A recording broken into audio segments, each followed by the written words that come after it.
Good morning, everyone. We were actually discussing about the essay Dream Children a Reverie, and we actually looked at the analysis of the entire essay in the last class. Today, we'll just deal with a few themes of the essay, a few important topics of this essay. Now, the most important theme that you see running across this essay is the theme of regret and loss. Now, it is a kind of regret for unfulfilled joy, you can say unfulfilled love, lost hope, lost opportunity, lost joys of life, right? So this is actually, these are the main aspects that run through this particular essay, regret and loss. So maybe we can analyze the theme of regret and loss using three different instances.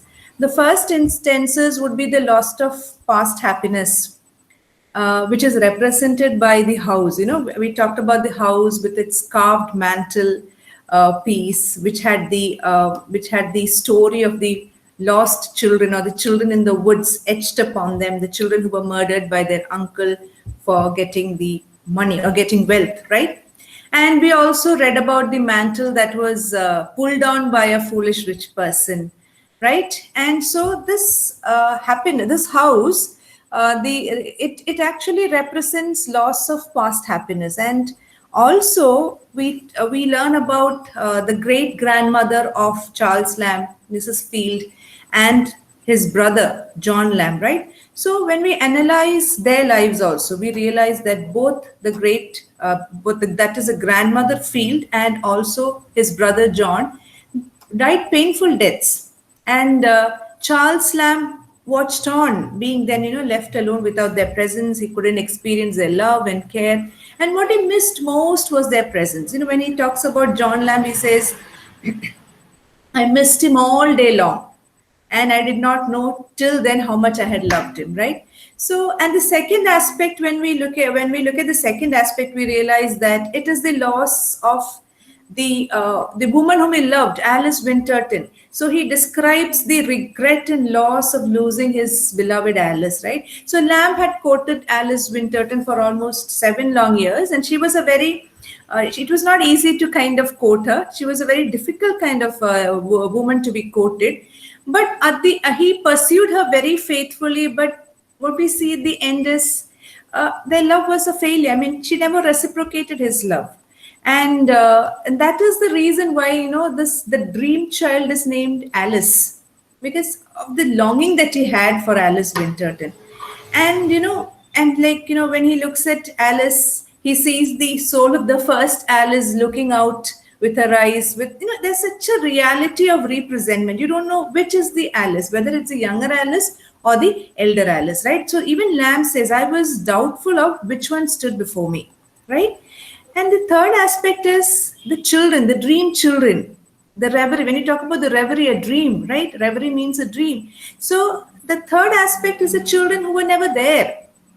It's a kind of a surprise ending, you can say, right? It's a kind of a dramatic twist, because in the beginning we never realized that these children are not real, but only towards the end we understand that the children whom he has been telling the stories of love, the stories of his life, the stories of joys, the regrets, everything, are just a figment of a dream in a bachelor's sleep.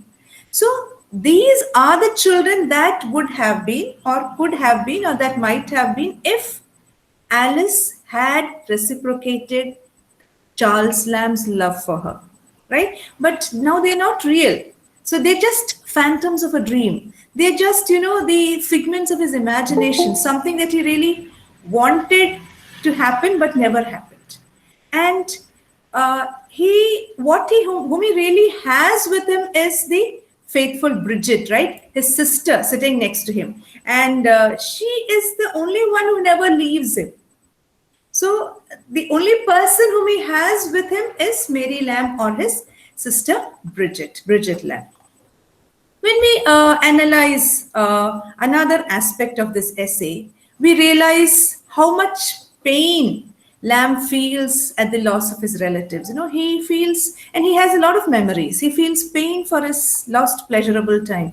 He is so sad over the deaths of his grandmother and his elder brother and his lady love, Alice Winterton, right?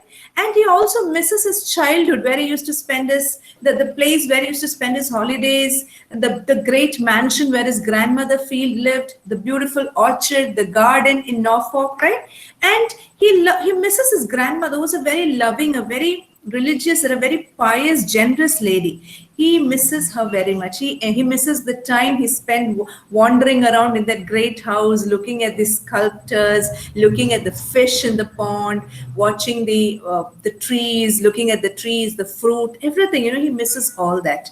And he also tells us about how his brother went through some surgery, or he had his leg amputated, and how he became lame footed, and he has a regret about the fact that his brother John Lamb, who cared for him, who loved him so much, and who carried him on his back when he had a problem with his leg, was no longer there with him. And the greatest regret is that he did not help his brother when his brother was in so much of pain. He actually feels ashamed, and there's so much of regret that he could not repay the kindness of his brother, right? And Charles Lamb also makes us realize that he never knew that he loved his brother so much until his brother died, right? So he keeps on telling that how much he missed John severely for after his death, but he was never conscious that he loved his brother so much, right? He also tells us about his 7-year long efforts to win the love of Alice Winterton. But he never gets her. He loses her after such a struggle. He wanted to marry her. He wanted to spend the rest of his life with her, but he couldn't. She gets married to someone called Bartram, and he's really sad about losing her. So, when we read this essay, we understand that Charles Lamb is in a nostalgic mood, right? Nostalgia is actually, a feeling of pleasure. And also, there's a slight sadness mingled with this pleasure, because you remember the events which occurred in the past, and sometimes you feel that things could have been better, things could have been different. So nostalgia brings in a feeling of pleasure mixed with a feeling of sadness for things which never took place, but which could have been if the circumstances were different. So we see how the author, or how Charles Lamb, is in a nostalgic mood. When we analyze the aspect of the children, we look at the psychology of children, right? In this particular essay, Lamb is very clearly depicting the psychology of children. So he shows the psychological behavior of children in two ways. Now, we remember that when he narrates when he narrates his stories, or his childhood stories, to his children I would put in quotes because they're not real. When he tells the children that his grandmother was a great dancer, I hope you remember how Alice began to move her little foot involuntarily during his storytelling. It's mainly children are very restless by nature, and they find it very hard to concentrate on one matter at a time. So they start looking around, and they move their limbs to satisfy themselves, right? So when they see someone looking at them, they stop their movement. But it can also mean, there are two aspects. It can also mean that she was so involved in the story that she unknowingly started dancing when Lamb mentioned that his grandmother was a great dancer. So we understand. So one is that children are restless by nature. They keep on they can't sit still for some time. Right? Especially very small children can't sit still for some time. They either have to keep moving, or they keep moving their foot, or they keep walking around. So that is one aspect. And the other aspect is that the child was so involved, right, in the story. And another aspect is the child's mind is, such that the child gets attracted to eatables very easily. In the context of this particular essay, I hope you remember how John puts back the bunch of grapes on the plates which he had collected secretly, because he and his sister Alice, they found eating grapes at that moment as an irrelevant activity during their listening to their father's tale about his past. So, we understand understand that children are very innocent and they get tempted by little things like food and drinks, right? And when when Charles Lamb especially speaks about the orchards and the fruits, involuntarily John's hand goes to the bunch of grapes because he's so involved in the story. And the second thing is, children always love to, eat something that is available to them. Another aspect is the theme of loneliness, which we see appearing at the end of the essay Dream Children. When we understand that this was just a figment of his imagination, and in reality, he had no wife, not children, and he was just dreaming, right? So, such an imagination that Charles Lamb had, it could have been the result of this great desire for a family, which he could never have in reality.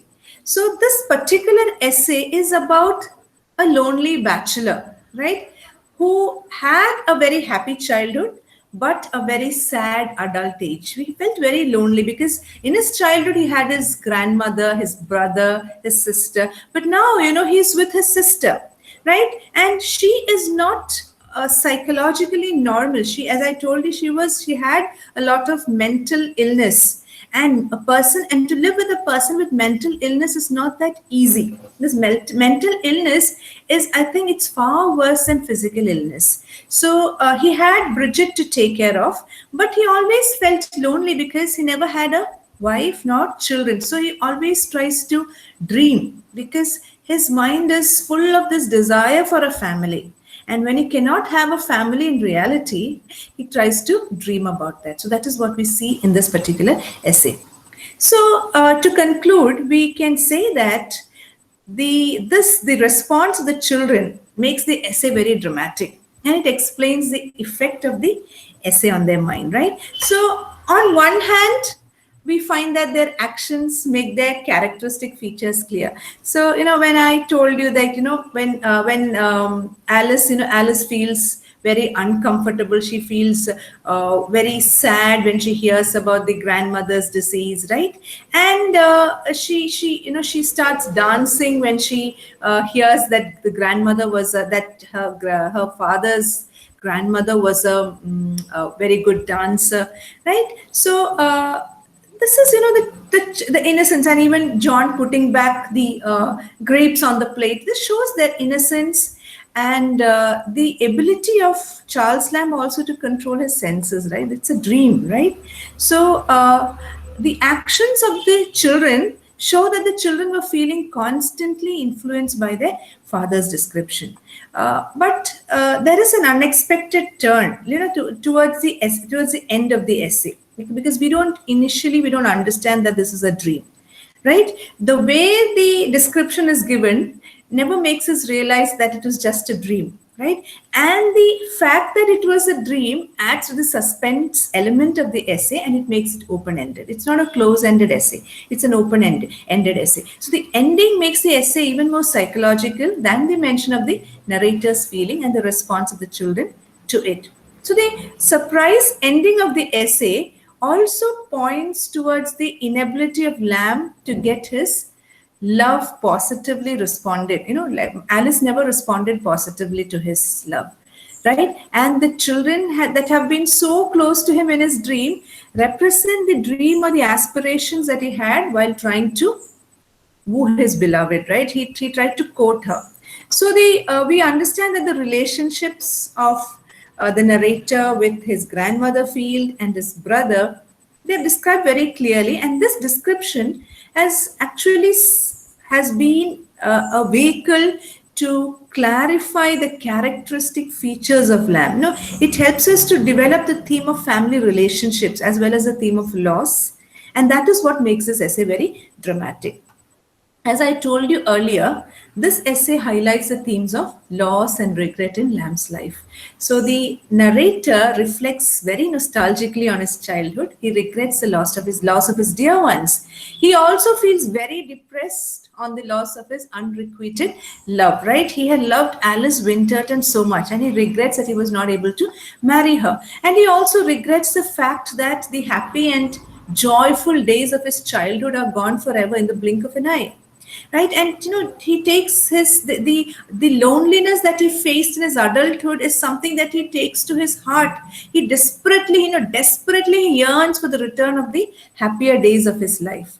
And we understand that the essay would reach its climax when the readers become aware of the reality that the children listening to Lamb's stories are nothing but just a figment of his imagination, the dream of a man who is sleeping. We understand that the tone of this essay, it shifts from humorous to tragic when Lamb describes the death of his beloved brother and grandmother, right? He loses them at a very early age of his life.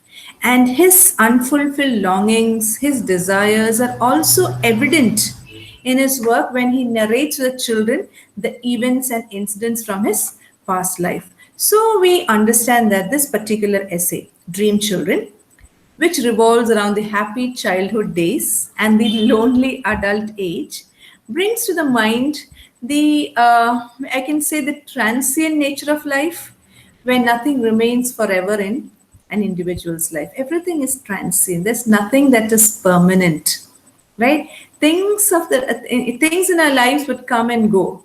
And this essay also highlights, the pain and regret a person faces when he or she loses good memories, when he or she loses loved ones in life. And we also understand that sometimes, some people who go through this pain of loss, who go through the regret of loss, indulge in some kind of fantastical world, or they lose themselves in some kind of fantasy world in order to reflect upon the sweet memories of the days gone by. The reason is, it's a kind of nostalgia. They find some kind of enjoyment, some kind of joy in that, right? So we understand that this particular essay, it's enriched with pathos, right? And there is a sense of longing, a sense of loss, and it describes the importance of childhood and the importance of loved ones in one's life. Because if you don't have loved ones in your life, if you do not have people whom you really love in your life, what happens is that the world would be very, I would say, a very bitter place, a very dark place. It would suffocate us as at every turn of our life. So it's very important that we have people whom we love around us all the time. So that is what happened to Lamb. Lamb was not able to experience joy because he had enjoyed a very happy childhood. He had enjoyed his grandmother's house. He had loved being there. He had loved spending time with his brother John. He had loved Alice Winterton. He really wanted to marry. He wanted his life to be surrounded by all these people. But unfortunately, that never happened. So, he goes back into this nostalgia. He goes back into the past, thinking of how things would have been if circumstances had been different. And that is what actually, makes him create these dream children, or the dream children, a reverie. The reverie means a dream. So that they are actually a figment of his dream, a figment of his imagination, a figment of what he really wanted to be in life. So we understand that unless we have people whom we love around us, life would become a very monotonous, life would become very boring, and life would become very dull, and there would be no purpose for us to go on. So that is what this essay is all about. Do you have any questions with regard to this essay?